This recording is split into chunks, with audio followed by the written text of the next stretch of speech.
To tell you about the process, folks, when you watch this. It's going to start soon there in Parliament, and the National Assembly will commence with a ceremonial procession. The Chief Justice, the Acting Secretary to Parliament and Secretary to the National Assembly will be led by the Sergeant at Arms into the National Assembly chamber, and then at the sitting, the Chief Justice will preside over the swearing in of the designated members of Parliament. Remember, it's 400 members of Parliament, and they can take either the oath or an affirmation, and this can be done in all of the 11 official languages. So once that starts, we'll bring those visuals to you live. We still have Mzondele Mbeche live for us here in studio, giving his take on the current situations. And Mzoi, thank you very much for staying with us.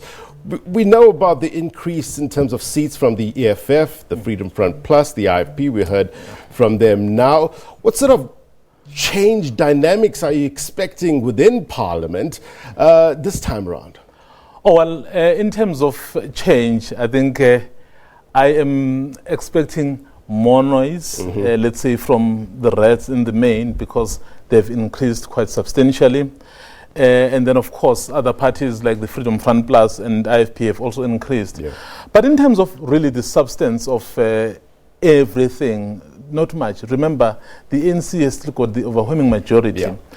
And if the issue of changing the constitution really are not that uppermost, except that issue around the expropriation, where it has the support, for example, of the EFF, so it should be easy to run through that process. But in terms of changing the character of the entire parliament, I don't think there'll be anything.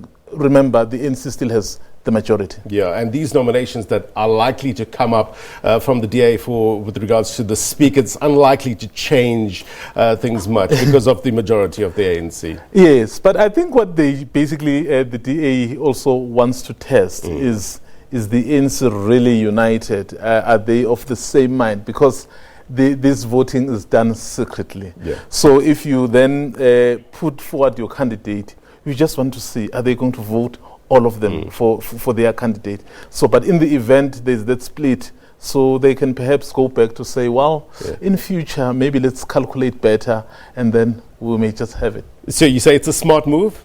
It is a smart move. I mean, they are the opposition party, of course. I think to many people, perhaps outside, it's a delaying tactic because the outcome is a foregone conclusion. Yeah. But they are a political party, they're in opposition, and then they want their voice to be heard, so they would do anything to test. So where else, where can we go, how can we do it? The ANC has put forward the name of Thandi Modise for the Speaker of the National Assembly. Tell us about her. I mean, her firmness and her impartiality that was seen in the NCOP will surely be tested in a different way this time round. Oh yes, it will, but of course she's an old hand at this. Time and again she would step in during those joint sessions when the parliament was sitting, and then her firmness really would restore order. I think she was always in the running to be in this position, and of course other people were thinking about Togo Didiza, who also has that steady hand, has that firmness, has that respect. But indeed, given what she has done, given her history, given how she conducts herself, and I think she would be able to be up to the challenge. Yeah. But of course, with an increased number from the EFF, she will have to be very, very ready. She will have her hands full, no doubt. And so I stand by. I want to take you back now to Parliament, where Bulelani and Ebra are standing by for the latest. Guys? Thank you so much, Blaine. Of course, we're just trying to get a sense of how Parliament, the 6th Parliament, is doing in terms of the issue of generational mix, the inclusion of young people in the National Assembly. Of course, you would know that when things get tough here, even those old members of Parliament would take a nap from time to time, are woken up, and taken and labeled as sleepists. Now joining me, a young person, 23 years of age, from KZN, Sibongiseni Ngcobo, a DAMP. Does coming here as a young person make you any nervous, or are you comfortable? Well, I'm excited and really looking forward to the swearing-in ceremony today. I think that this is a very important message that is being sent out to young people across the country, because most of them have lost an interest in politics. And the reason for that is because when they look at the political office bearers, MPs, they see old people.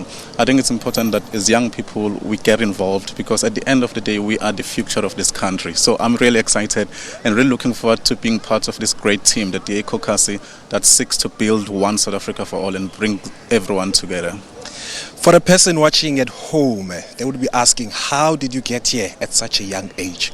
I think it's about getting involved. When I was still in high school, I studied history, so I was influenced by the stories of people like Nelson Mandela and Dr. Martin Luther King Jr., who was an African-American civil rights movement leader in the decade of 1960 in America.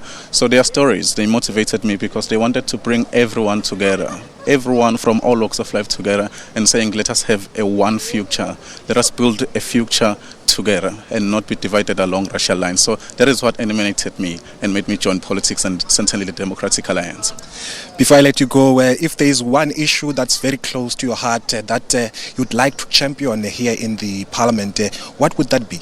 I think it will be unemployment. Just over 50% of young people across the country are unemployed, so they do not have a dignity and they are unable to provide for themselves and for their families, so it will be unemployment. Sibongiseni Ngcobo, thank you so much for your time and all the best in the National Assembly. 23-year-old DAMP. Of course, there are several more young people like him who will be part of this National Assembly sitting this morning. Ebra Babia is standing.